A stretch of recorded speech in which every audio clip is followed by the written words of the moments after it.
Assalamualaikum warahmatullahi wabarakatuh dan halo semuanya. Kami dari kelompok 5 dari mata kuliah dasar-dasar marketing komunikasi dengan guru pengampu Mbak Kartika Ayu. Jadi pada kesempatan kali ini kelompok kami berkesempatan untuk eh, mempresentasikan hasil dari tugas akhir kami yang dimana kami membahas tentang e-commerce marketing. Sebelum kami masuk kepada materi, alangkah baiknya bahwa kami akan memperkenalkan diri kami terlebih dahulu. Di mana yang pertama saya sendiri adalah Aziz Sulamat Ali dengan NIM 014 sebagai pemapar materi dari Studycase 1.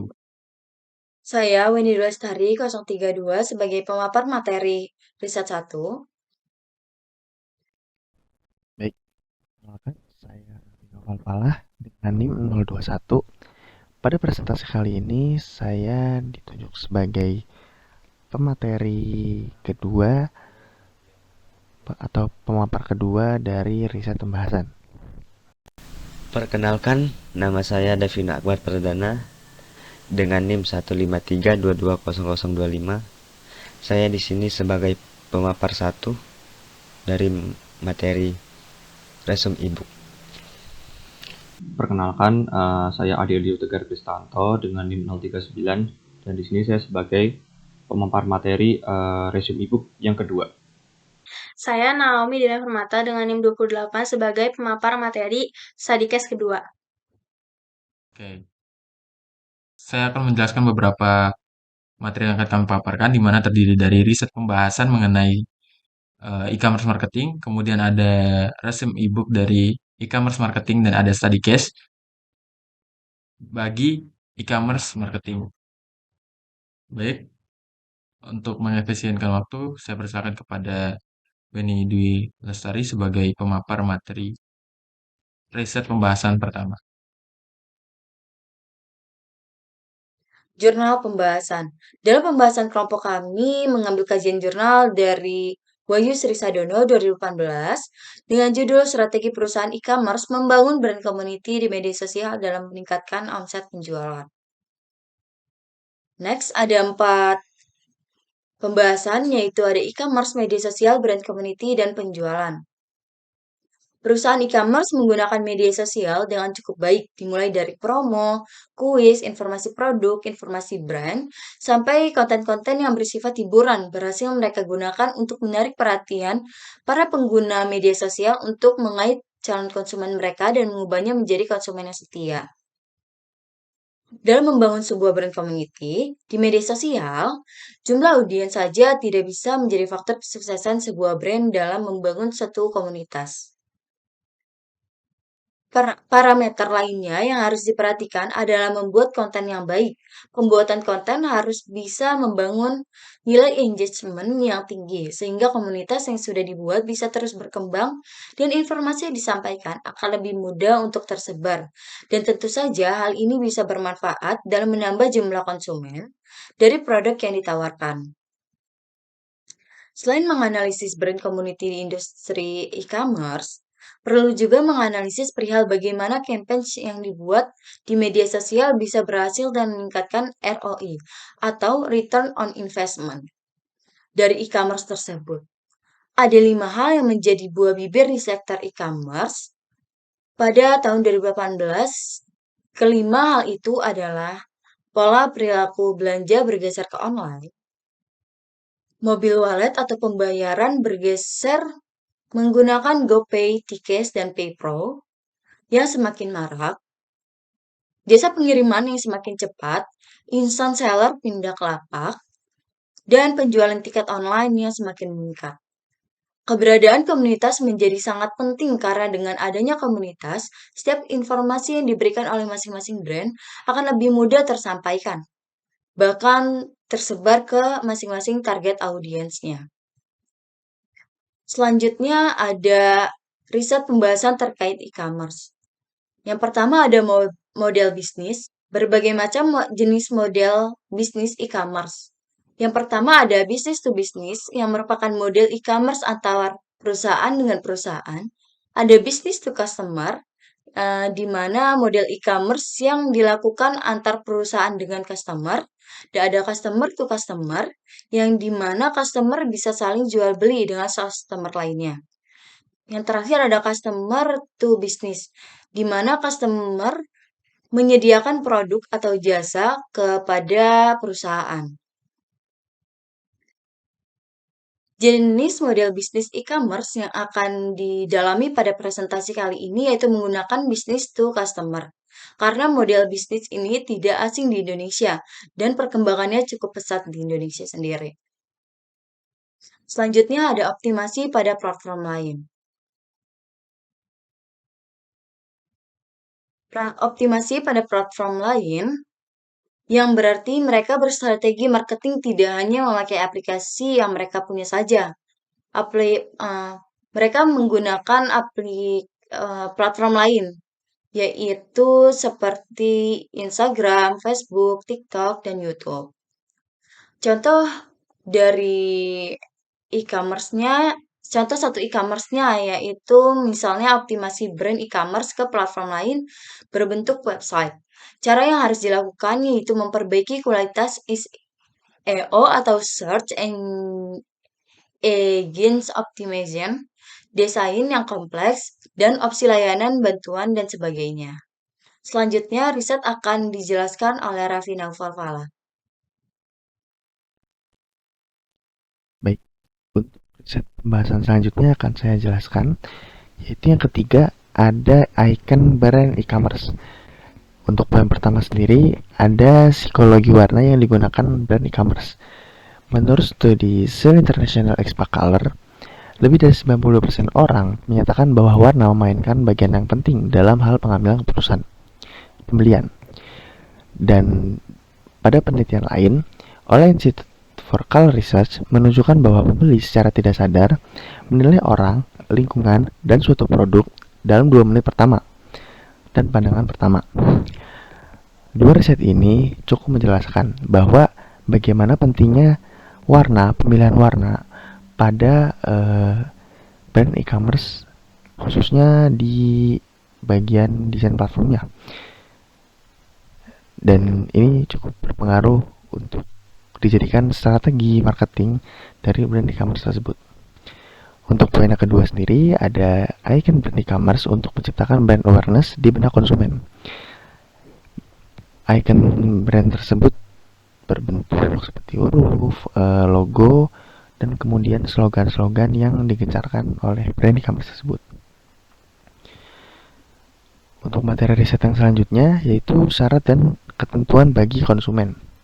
Syarat dan ketentuan bagi konsumen yaitu syarat yang mudah dan tidak bertele-tele yang umumnya mengunggulkan brand e-commerce tersebut. Pada syarat dan ketentuan ini dibagi menjadi dua sisi, yaitu sisi seller dan sisi buyer. Dari sisi seller sendiri, syarat dan ketentuannya yaitu seperti kemudahan pendaftaran sebagai seller, kemudian adanya layanan khusus untuk seller seperti komunitas seller dan layanan aduan seller. Syarat dan yang ketiga adalah syarat mudah dalam prosedur menggunakan e-commerce tersebut. Kemudian dari sisi buyer seperti aktivasi akun yang mudah, kemudian metode pembayaran yang tersedia sangat beragam yang bisa dipilih oleh buyer itu sendiri. Baik, untuk materi selanjutnya yaitu brand ambassador. Seperti yang kita ketahui, brand ambassador sendiri sebagai penggait hati konsumen yang loyal sebagai penggemarnya. Nah, karena hal ini brand e-commerce tentunya harus mengambil kesempatan bagaimana cara mereka menggait brand ambassador sekaligus menggait para fansnya untuk dijadikan konsumen brand e-commerce-nya. Yang selanjutnya ada kolaborasi. Beberapa e-commerce memilih melakukan kolaborasi dengan brand lain. Dan untuk tujuan dari kolaborasi ini sendiri masih sama seperti brand ambassador, yaitu untuk menggait fans atau penggemar dari suatu brand lain.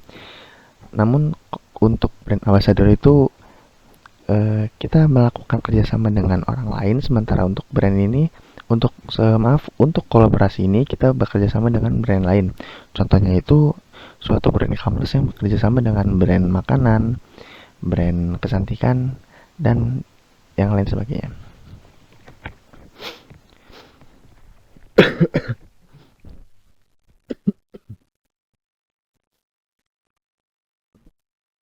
Riset selanjutnya yaitu ada platform advertising.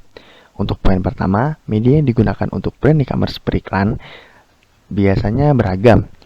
Sebagai contoh, ada Instagram Ads, kemudian bisa beriklan di televisi, kemudian ada saat ini yang sedang tren mungkin ada TikTok Ads. Platform advertising selanjutnya yang cukup ramai digunakan oleh brand e-commerce yaitu melakukan endorsement oleh konten kreator. Beberapa konten kreator seperti yang sering kita lihat di platform YouTube dapat dengan mudah kita temui mereka mengiklankan bahwa konten mereka atau bahan yang mereka sediakan untuk konten mereka itu dibeli dari perusahaan e-commerce yang mereka endorse seperti itu. Jadi platform advertising ini sangat berguna untuk meningkatkan penjualan dan sangat efektif untuk digunakan sebagai strategi marketing dari brand e-commerce itu sendiri. Dan kemudian ada materi riset pembahasan terakhir yaitu brand use most often, yaitu dari semua riset yang sudah dipaparkan sejak awal tadi, masing-masing dari strategi marketing brand e-commerce beserta kesuksesannya menghasilkan sebuah riset baru yang tentunya hasil riset ini bisa membuktikan bahwa bagaimana keberhasilan suatu strategi marketing atau penjualan dari brand e-commerce tersebut.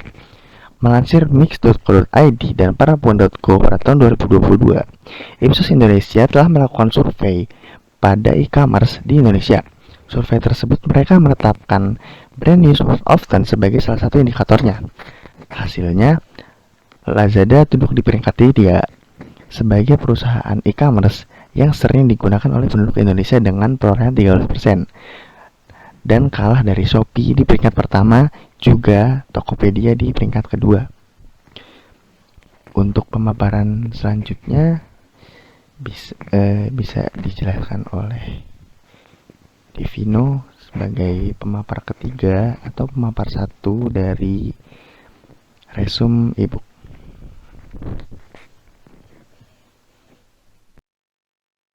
Baiklah, materi selanjutnya adalah resume ebook yang berjudul e-commerce, implementasi, strategi, dan inovasinya. Pada bab pertama dan poin pertama itu ada definisi e-commerce. E-commerce merupakan suatu jenis dari mekanisme bisnis secara elektronis yang memfokuskan diri pada transaksi bisnis berbasis individu dengan menggunakan internet sebagai medium pertukaran. Berbagai definisi e-commerce dan menurut cara pandang yang berbeda-beda, namun dapat ditarik kesimpulan bahwa karakter e-commerce harus memiliki yang pertama, itu transaksi antara dua belah pihak, yaitu pembeli dan penjual. Yang kedua, pertukaran barang, jasa, dan informasi. Dan yang ketiga, menggunakan sistem elektronik seperti internet, televisi, dan jaringan komputer lainnya. Dan poin kedua itu ada model e-commerce. Kegiatan e-commerce mencakup banyak hal. Untuk membedakannya, e-commerce dibagi menjadi beberapa tipe. Yang pertama itu adalah business to business. Business to business adalah jenis e-commerce yang dilakukan antar perusahaan dengan perusahaan. Kebanyakan pedagang tradisional lebih sering menggunakan jenis ini. Pada jenis ini transaksinya menggunakan EDI atau Electronic Data Interchange dan email. Terus yang kedua itu ada business to consumer atau B2C. Business to consumer adalah e-commerce yang atau perdagangan antara perusahaan dan konsumen. melibatkan konsumen dalam pengumpulan informasi, pembelian barang fisik, atau barang informasi. B2C merupakan bentuk kedua terbesar dari e-commerce. Penjualan dilakukan secara eceran dari perusahaan langsung ke konsum akhir. Dan yang ketiga itu ada business to government. Business to government didefinisikan sebagai perdagangan antara perusahaan dan sektor publik atau pemerintahan, seperti penggunaan internet dalam pengadaan, prosedur, perizinan, dan kegiatan lain yang melibatkan pemerintah. Dan yang keempat itu ada consumer to consumer. Consumer to consumer didefinisikan sebagai perdagangan antar individu atau sektor swasta dengan konsumen.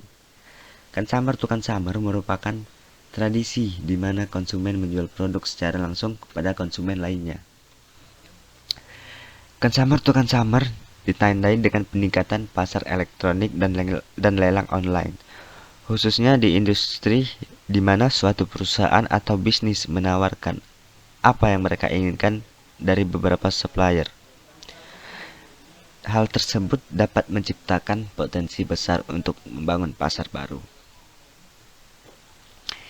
Dan yang terakhir ada mobile commerce. Mobile commerce atau m-commerce merupakan pembelian dan penjualan barang jasa melalui teknologi nirkabel, yaitu perangkat genggam seperti pesona digital asisten. Jepang merupakan salah satu pemimpin global m-commerce ini. Seiring dengan pengiriman konten yang melalui perangkat nirkabel menjadi semakin cepat, aman, dan terukur, sebagian orang mulai percaya bahwa m-commerce merupakan metode pilihan transaksi perdagangan digital yang cukup diperhitungkan di wilayah Asia Pasifik. Hal tersebut menjadi media yang perlu dipertimbangkan karena pengguna mobile phone di kawasan Asia Pasifik saat ini jumlahnya lebih dari jumlah pengguna internet. Industri yang dapat dipengaruhi oleh m-commerce meliputi yang pertama itu ada financial service, termasuk mobile banking, serta layanan broker. Yang kedua itu ada telekomunikasi, di mana perubahan jasa, pembayaran, tagihan, dan akun review dapat dilakukan dalam satu alat yang sama, yaitu mobile phone. Dan yang terakhir itu adalah layanan atau retail. Konsumen diberikan kemampuan untuk menempatkan dan membayar pesanan on the fly, dan layanan informasi termasuk entertainment, berita finansial, olahraga, dan update traffic yang dikirimkan melalui mobile phone. Dan selanjutnya akan dilanjutkan oleh Adelio Tegar. Oke, sekarang kita akan masuk ke pembahasan di bab 3. Jadi di bab ini kita akan membahas tentang e-commerce untuk pemasaran produk dan keuntungannya bagi perusahaan. Next.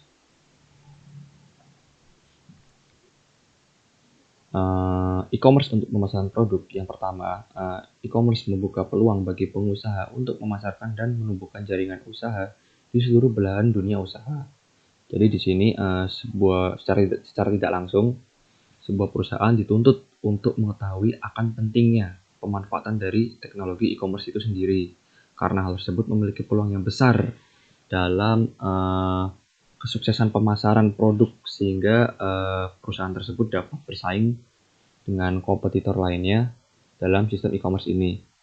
Dan berikutnya ada e-commerce merupakan salah satu cara yang dapat dilakukan oleh pelaku usaha untuk memasarkan produknya agar dapat memperluas akses pasar. Jadi dengan ada e-commerce sendiri, komunikasi antar pengusaha dan para konsumen ini bisa dibilang lebih dipermudah. Dan pemasaran yang dijalankan juga bisa dibilang lebih efisien dan tepat sasaran, sehingga keuntungan yang didapatkan juga lebih besar. Oke, next. Oke, sekarang kita akan membahas tentang keuntungan e-commerce bagi para perusahaan. Yang pertama ada memperpendek jarak. Jadi di sini perusahaan dapat lebih mendekatkan diri kepada para konsumennya. Jadi konsumen di sini dapat dengan mudah mengetahui dan mengakses segala informasi yang berkaitan dengan sebuah perusahaan tanpa mengunjungi lokasi fisik dari perusahaan tersebut. dan bisa dilakukan hanya dengan melihat profil yang tersedia dari berbagai platform e-commerce yang tersedia dan bisa diakses kapanpun dan dimanapun. Yang kedua ada perluasan pasar. Jadi simpelnya e-commerce ini membantu memperluas jangkauan pemasaran, dan pemasaran itu juga tidak terbatas pada area geografis di mana perusahaan itu berdiri. Nah, yang ketiga ada efisiensi. Jadi e-commerce sendiri memberikan berbagai kemudahan serta efisiensi dalam berbagai aspek dalam sebuah kinerja perusahaan. Contohnya seperti biaya operasional, waktu pengerjaan, transaksi, metode transaksi, dan sebagiannya. Oke, next. Oke, sekarang kita akan masuk ke pembahasan bab 10 yang akan membahas tentang sistem e-commerce dan mekanisme e-commerce. Oke, next.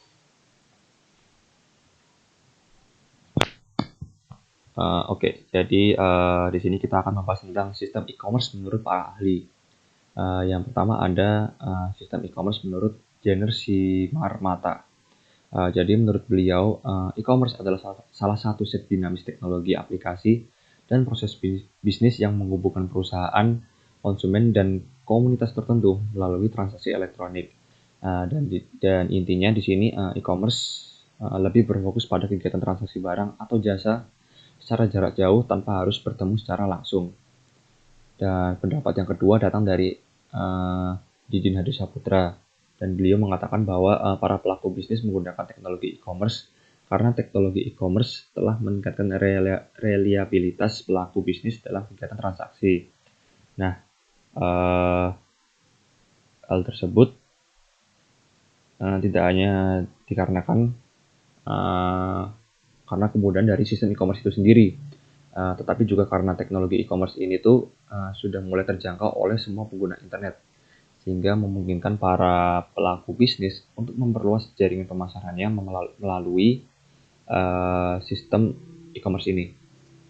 Oke, dan yang berikutnya ada pendapat menurut Andre Michael Ricky Wajong dan Carolina Rizky Putri.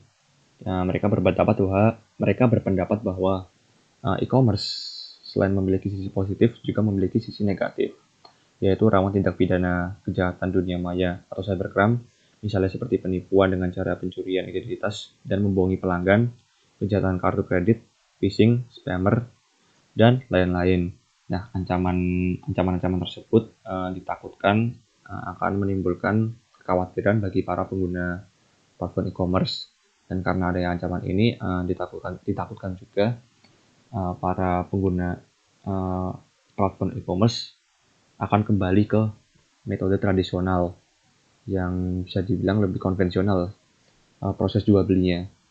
Dan sebenarnya masalah-masalah seperti itu bisa diantisipasi apabila sebelumnya telah terdapat kesadaran akan pentingnya keamanan dari para pelaku jual beli dalam sistem e-commerce ini. Oke, next. Oke, selanjutnya kita akan membahas tentang mekanisme e-commerce. Nah, sebenarnya dari berbagai jenis aplikasi dan platform e-commerce yang tersebar di luar sana, secara prinsip mekanisme, cara kerja e-commerce kurang lebih itu sama. Yang pertama itu terdapat dua hal utama yang bisa dilakukan oleh konsumen di dunia maya, yaitu melihat produk-produk atau jasa-jasa yang diiklankan oleh perusahaan terkait melalui websitenya atau melalui online ads, dan mencari data atau informasi tertentu yang dibutuhkan sehubungan dengan proses transaksi bisnis atau dagang atau jual beli yang akan dilakukan. Next. Nah, kemudian jika konsumen tertarik dengan produk atau jasa yang ditawarkan, mereka dapat melakukan transaksi perdagangan dengan dua cara. Yang pertama yaitu secara konvensional atau standard orders. Jadi di sini transaksi yang dilakukan masih tatap muka atau antara penjual dan konsumen itu bertemu langsung untuk melakukan transaksi. Sementara secara elektronik atau on orders ini merupakan transaksi yang dilakukan secara digital. Jadi tidak perlu bertatap muka dan segala transaksinya juga melibatkan perangkat digital. Begitu. Dan yang ketiga, berdasarkan pesanan tersebut, penjual produk atau jasa akan mendistribusikan barangnya kepada konsumen melalui dua jalur. Yang pertama adalah jalur fisik. Jadi jalur fisik ini bagi mereka, mohon maaf, jadi jalur fisik ini diperuntukkan bagi mereka, jadi jalur fisik ini diperuntukkan bagi perusahaan yang mengirimkan produk yang memiliki wujud asli atau memiliki fisik gitu. Jadi di sini pengiriman dilakukan melalui kurir, dan kurir tersebut akan mengantarkan produk tersebut sampai ke tujuan si penerima nantinya. Dan yang kedua adalah jalur digital. Jadi jalur digital ini diperuntukkan bagi perusahaan yang memproduksi produk yang berupa sinyal digital begitu. Dan sinyal digital ini bisa berupa video, foto, audio, maupun teks. Dan pengirimannya juga tidak melalui kurir seperti pada jalur fisik. Nah, karena produk ini tidak memiliki fisik, jadi pengirimannya cukup dengan menggunakan komputer atau perangkat gawai lainnya, serta menggunakan internet. Gitu. Oke, next. Nah, yang keempat, sekaligus yang terakhir, melalui internet dapat dilakukan pula aktivitas pasca pembelian, yaitu pelayanan purna jual atau electronic customer support. Jadi electronic customer support umumnya membantu pelanggan mendapatkan pelayanan yang terkait dengan bisnis dan produk kita, yang dapat dilakukan dengan dua jalur, yaitu jalur konvensional, yaitu tatap muka antara penjual dan pembeli, dan ada pertemuan langsung gitu. Dan yang kedua adalah jalur elektronik yang bisa dilakukan secara jarak jauh dan dilakukan secara tidak tatap muka gitu. Nah, electronic customer support sendiri juga memiliki berbagai fungsi dan manfaat bagi para pengusaha, yaitu diantaranya ada meningkatkan penjualan, meningkatkan loyalitas pelanggan, memberikan citra positif bagi produk dan perusahaan, dan yang terakhir yaitu menciptakan tempat kerja yang positif dan enak dipandang oleh masyarakat luar gitu. Oke, dan berikutnya kita akan masuk ke bahasan study case dan akan dilanjutkan oleh Azizul dan Naomi. Silahkan. Oke, kita lanjut ke materi selanjutnya, yaitu study case. Dalam materi e-commerce marketing, kami mengambil dua sampel untuk study case, di mana kami mengambil sampel e-commerce dari Shopee dan juga Tokopedia. Adapun beberapa case yang akan kami bahas, diantaranya adalah yang pertama tentang desain platform e-commerce dari Shopee dan Tokopedia, yang kedua tentang promo menarik yang diterapkan oleh kedua e-commerce tersebut, yang ketiga tentang konsep penyajian periklanan dari kedua e-commerce tersebut, yang keempat kolaborasi dengan public figure, yang kelima tentang metode pembayaran yang diterapkan oleh kedua e-commerce tersebut. Oke, lanjut ke study case pertama mengenai Shopee. Jadi study case pertama adalah desain platform e-commerce. Jadi bisa dilihat di sini bahwa desain platform e-commerce dari Shopee itu dominan dengan orange sama putih. Atau kita bisa tahulah ciri khas dari warna platform Shopee itu sendiri warna orange. Dan untuk platform Shopee itu sendiri, kita bisa mengetahui bahwa desain dari platform e-commerce tidak serta-merta bahwa itu kesukaan dari si pemilik dari e-commerce tersebut. Namun ada beberapa fungsi yang diterapkan agar bisa menggait atau menarik minat bagi para konsumennya, baik itu para pebisnis ataupun para konsumen yang hendak membeli barang-barang dari bisnis-bisnis yang ada di e-commerce tersebut. Di antaranya ada yang pertama itu tentang kualitas website atau kualitas dari aplikasi tersebut, yang dimana Shopee itu benar-benar menekankan bahwa dari sebuah platform yang dikelola itu harus memiliki kestabilan di dalamnya. Jadi ya dalam hal jual beli barang-barang ataupun makanan bahkan di Shopee itu bisa dilakukan dengan sangat mudah. Kemudian tentang pengalaman dalam mengakses platform Shopee itu sendiri, sangat mudah lah bisa kita gunakan Baik itu kalau misalkan kita menggunakan HP, menggunakan aplikasi, ataupun kalau dari laptop kita bisa menggunakan situs web dari Shopee itu sendiri untuk berbelanja secara online di e-commerce itu. Lanjut ke yang kedua adalah promo menarik.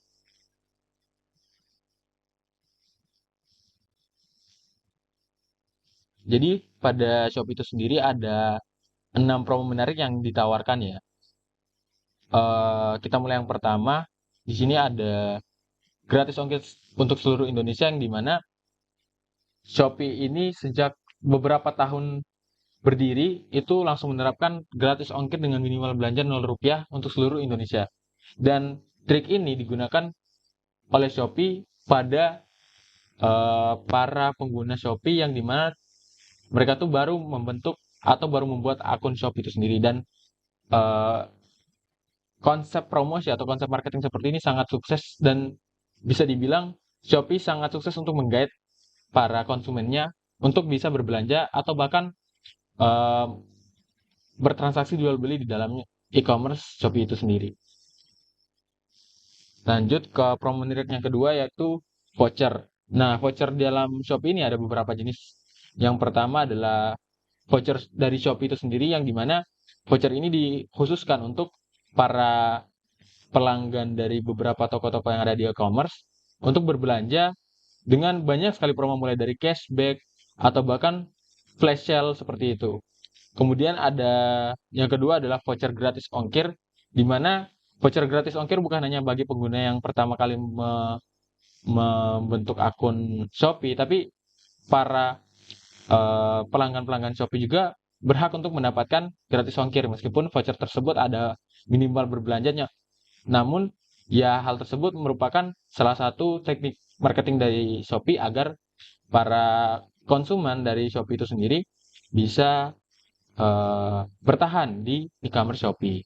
Kemudian ada yang disebut voucher toko, yang dimana voucher toko tersebut merupakan voucher diskon ataupun voucher bundling yang diterapkan dari toko, dan itu atas persetujuan dari pihak Shopee juga itu sendiri. Dan ada juga yang keempat adalah voucher produk, yang dimana voucher ini dikhususkan untuk produk-produk tertentu. Misalkan produk sepatu ini, misalkan produk sepatu A, itu diberikan voucher khusus untuk uh, produk sepatu A ini mendapatkan diskon khusus seperti itu.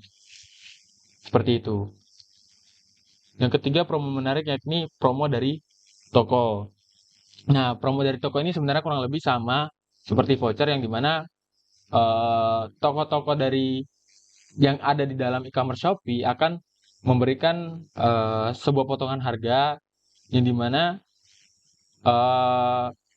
pada tampilan yang ada di platform e-commerce Shopee akan berganti atau akan tertulis harga asli itu tercoret, dan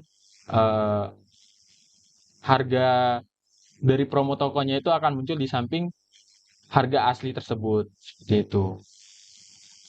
Kemudian promo menarik yang selanjutnya adalah mengenai paket diskon dan combo hemat. Nah, ini mungkin kurang lebih hampir mirip-mirip ya dengan promo toko. Cuman bedanya adalah paket diskon dan combo hemat ini itu diperuntukkan untuk para toko-toko yang ada di e-commerce melakukan bundling atau melakukan pemaketan barang yang selanjutnya akan dijual dengan harga yang murah, tergantung dengan kebijakan dari masing-masing toko yang kemudian akan diangkat ke pihak Shopee-nya itu sendiri.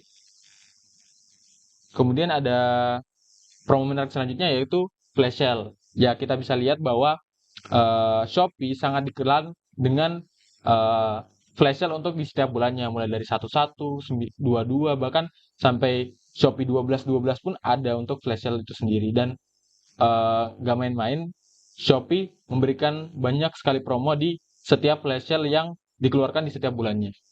Seperti itu. Kemudian promo menarik yang terakhir, yaitu promo menarik koin penjual. Nah, ini mungkin yang menjadi salah satu hal yang paling unik di platform Shopee, di mana para pengguna itu berhak untuk memiliki koin penjual. Nah, koin penjual ini itu diperoleh dari beberapa cara ya.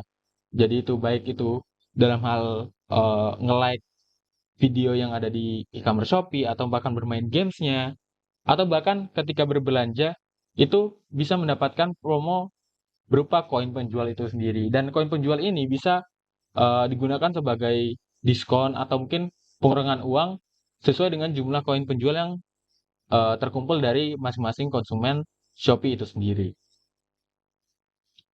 Yang ketiga adalah konsep penyajian periklanan. Konsep penyajian periklanan itu dari Shopee terbagi atas 3.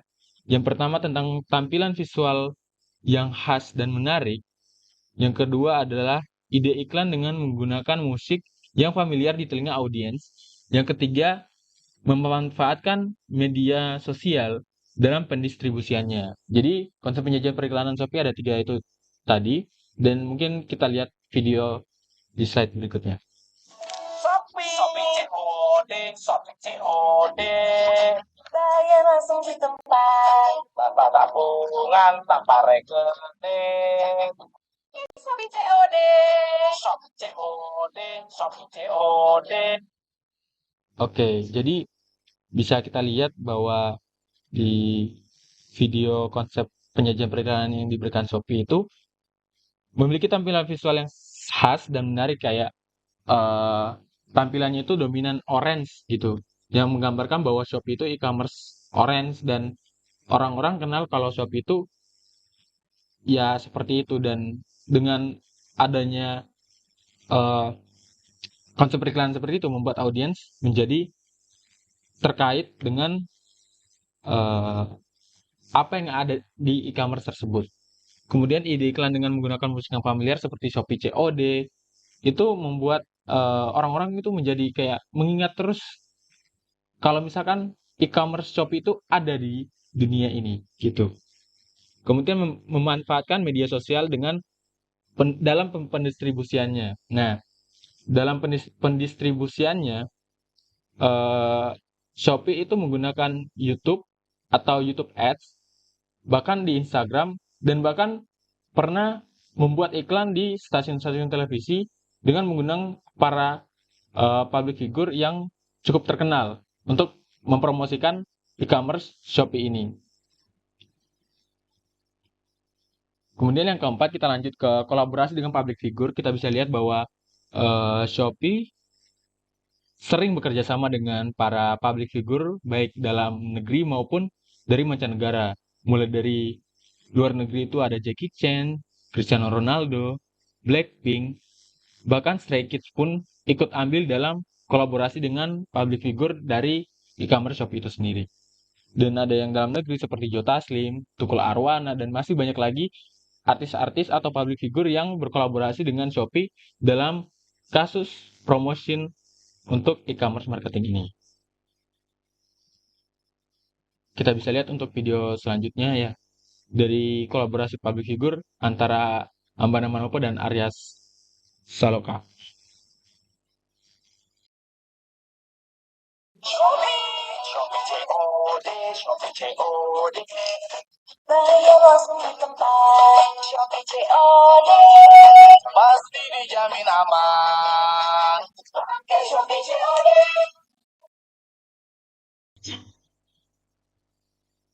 Oke, jadi dari kolaborasi dengan public figure kita bisa lihat bahwa Shopee benar-benar memanfaatkan peran dari public figure dalam mempromosikan e-commerce yang bisa dibilang sangat mendunia ya. Bagi orang Indonesia pun juga e-commerce Shopee ini merupakan salah satu e-commerce yang memiliki peran besar bagi pelaku bisnis secara digital seperti itu. Yang kelima adalah metode pembayaran. Nah, dari Shopee itu sendiri memiliki banyak sekali metode pembayaran yang bisa digunakan bagi para konsumen untuk berbelanja di e-commerce-nya. Jadi, Shopee benar-benar menerapkan bahwa dengan berbelanja di Shopee itu tidak perlu khawatir akan minimnya metode pembayaran yang diterapkan oleh Shopee. Ya, kita bisa lihat sendiri bahwa metode pembayaran dari Shopee itu mulai dari Shopee Pay Later, Cash on Delivery, transfer bank, kartu kredit atau debit, cicilan kredit, BRI Direct Debit, BCA One Click, Mitra Shopee, Agen Billing, BNI Agen 46, Alfamart dan Indomaret, bahkan akun laku paylater pun semua bisa dipakai untuk melakukan metode pembayaran di e-commerce Shopee ini. Mungkin itu materi dari study case dari e-commerce Shopee. Selanjutnya akan eh, study case yang kedua mengenai Tokopedia yang akan dipaparkan oleh Naomi Diana. Desain platform e-commerce. Tokopedia menerapkan sistem UCD atau User Centered Design yang mana merupakan pendekatan dalam merancang produk, layanan, atau sistem dengan mempertimbangkan kebutuhan, keinginan, dan pengalaman pengguna sebagai fokus utama. Dalam konteks Tokopedia, penerapan konsep UCD ini dapat membantu meningkatkan pengalaman pengguna, mengoptimalkan konversi, dan meningkatkan loyalitas pelanggan. Berikut adalah beberapa contoh dalam penerapan konsep UCD di Tokopedia. Yang pertama ada menggunakan data pengguna. Tokopedia mengumpulkan data pengguna seperti riwayat transaksi, preferensi, dan perilaku pengguna lainnya. Dari data ini dapat membantu Tokopedia dalam membuat rekomendasi produk yang relevan, menyediakan fitur yang dibutuhkan pengguna, serta membuat desain produk yang lebih baik. Yang kedua ada melakukan pengujian dan evaluasi. Tokopedia melakukan pengujian dan evaluasi secara berkala untuk memastikan bahwa produk yang dirancang memenuhi kebutuhan pengguna dan menghadirkan pengalaman yang optimal. Pengujian ini meliputi pengujian fungsionalitas produk, pengujian pengalaman pengguna, dan pengujian performa. Yang ketiga, ada menempatkan pengguna sebagai fokus utama. Dalam setiap tahap pengembangan produk, Tokopedia mempertimbangkan kebutuhan dan keinginan pengguna sebagai prioritas utama. Hal ini tercermin dari desain produk yang intuitif, mudah digunakan, serta mengutamakan kenyamanan pengguna. Yang keempat, ada memahami kebutuhan pengguna. Tokopedia melakukan riset dan survei terhadap pengguna untuk memahami kebutuhan, keinginan, dan tantangan yang mereka hadapi saat menggunakan platform Tokopedia. Hasil dari riset ini dapat membantu Tokopedia untuk mengidentifikasi masalah yang dihadapi pengguna dan mencari solusi yang sesuai. Next.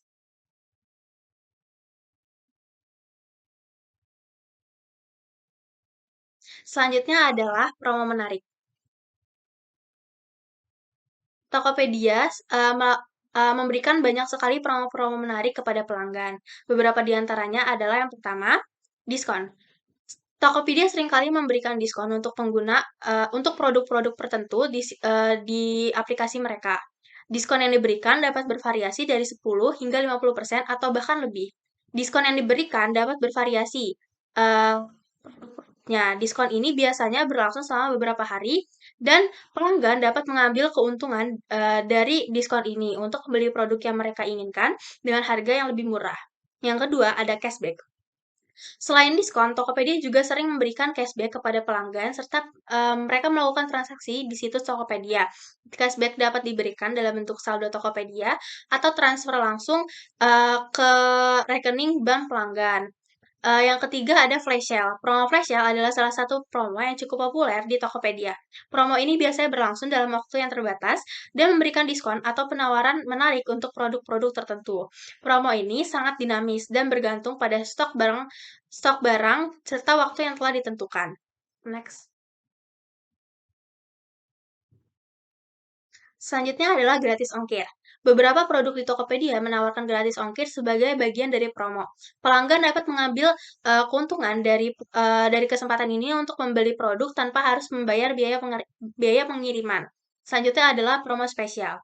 Tokopedia sering mengadakan promo spesial seperti 12-12 sale atau bonus hari belanja online nasional yang memberikan diskon dan promo-promo menarik lainnya selama 1 atau beberapa hari. Yang selanjutnya adalah kerjasama dengan bank. Tokopedia sering juga bekerja sama dengan berbagai bank untuk memberikan promo-promo menarik kepada pelanggan. Promo yang diberikan biasanya berupa diskon atau cashback pada saat pembayaran menggunakan kartu kredit atau debit dari bank-bank tertentu. Next. Coba cek Tokopedia, gampang lalu balik sampai akhir bulan. Bebas ongkir dan diskon bayar di tempat selalu ada kalau bisa di Tokopedia. Indonesia belanja di Tokopedia. Selanjutnya adalah konsep penyajian periklanan. Yang pertama, meningkatkan kepercayaan pelanggan. Tokopedia juga mengutamakan kepercayaan pelanggan dengan memberikan informasi yang akurat dan jelas mengenai produk yang dijual serta menjamin keamanan transaksi online. Hal ini membuat pelanggan merasa lebih nyaman dan percaya untuk berbelanja di Tokopedia. Yang kedua, ada penawaran atau promo yang menarik. Tokopedia sering menawarkan diskon atau promo menarik bagi pelanggan. Hal ini membuat pelanggan lebih tertarik untuk membeli produk dari Tokopedia dibanding e-commerce lainnya. Selanjutnya ada informasi yang jelas. Tokopedia menyajikan informasi yang jelas dan lengkap mengenai produk yang dijual, seperti spesifikasi produk, harga, dan kondisi barang. Hal ini memudahkan pelanggan untuk memilih dan membeli produk yang sesuai dengan kebutuhan dan preferensi mereka. Selanjutnya adalah tampilan visual yang menarik. Tokopedia menyajikan tampilan visual yang menarik dan mudah dipahami bagi pelanggan. Misalnya, dengan menggunakan foto-foto produk yang menarik dan deskripsi yang sangat singkat namun informatif. Selanjutnya adalah memanfaatkan media sosial. Tokopedia memanfaatkan media sosial seperti Instagram dan Twitter untuk mempromosikan produk dan menawarkan promo menarik kepada pelanggan. Selain itu, Tokopedia juga memanfaatkan YouTube untuk mengupload atau mengunggah konten-konten terkait aplikasi dari Tokopedia dan menawarkan promo-promo lainnya. Selain itu, Tokopedia juga sering berinteraksi dengan pelanggan melalui media sosial untuk menjawab pertanyaan atau mengatasi masalah yang sering dihadapi oleh pelanggan. Next. Selanjutnya adalah kolaborasi dengan public figure. Salah satu contoh yang bisa kita ambil sebagai study case dari kolaborasi public figure ini adalah BTS dan Blackpink yang diambil sebagai brand ambassador dari Tokopedia. Next. Nah, dari BTS dan Blackpink ini banyak sekali pelanggan yang mengunjungi Tokopedia untuk mendapatkan card atau mendapatkan tanda tangan dari pembelian produk di Tokopedia. Next. Tokopedia juga hadirkan artis dan idol K-pop di waktu belanja Indonesia. WIB merupakan salah satu wujud komitmen Tokopedia untuk selalu ada, selalu bisa dalam mempermudah masyarakat memenuhi kebutuhan sehari-hari dengan lebih menarik dan efisien.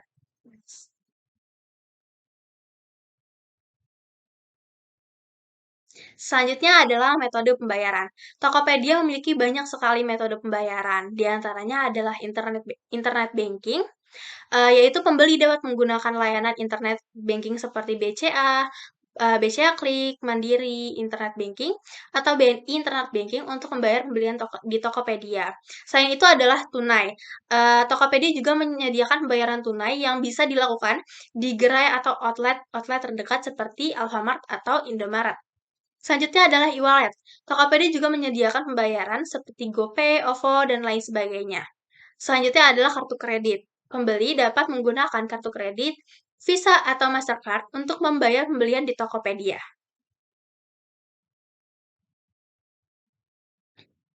Selanjutnya adalah kesimpulan. Kesimpulan yang dapat diambil dari presentasi kita kali ini adalah perusahaan e-commerce memiliki beragam strategi marketing yang tentunya dari keberagaman strategi tersebut, perusahaan e-commerce dapat menggunakannya untuk bersaing dengan kompetitornya. Dalam study case yang kami ambil, kedua perusahaan e-commerce tersebut memiliki keunggulan masing-masing dalam penerapan strategi marketingnya, mulai dari desain platform, promo yang menarik, konsep penyajian periklanan, kolaborasi dengan public figure, hingga metode pembayaran. Hal tersebut membuat keuntungan dan keunggulan bagi masing-masing perusahaan e-commerce untuk membuat hubungan antara pihak e-commerce dengan pihak pebisnis yang kemudian menghasilkan efisiensi kinerja dalam perusahaan atau pembisnis dan memperluas akses pasar serta mempererat kedekatan pada customers. Oke, itu tadi penyampaian materi dari kelompok kami tentang e-commerce marketing beserta kesimpulannya. Dan berikut acuan materi dari pemaparan e-commerce marketing kali ini. Dan demikian hasil presentasi dari kami. Jika ada kesalahan dan banyak kekurangan dalam presentasi ini, kami mohon maaf. Akhir kata, wabillahi taufiq wal hidayah. Wassalamualaikum warahmatullahi wabarakatuh.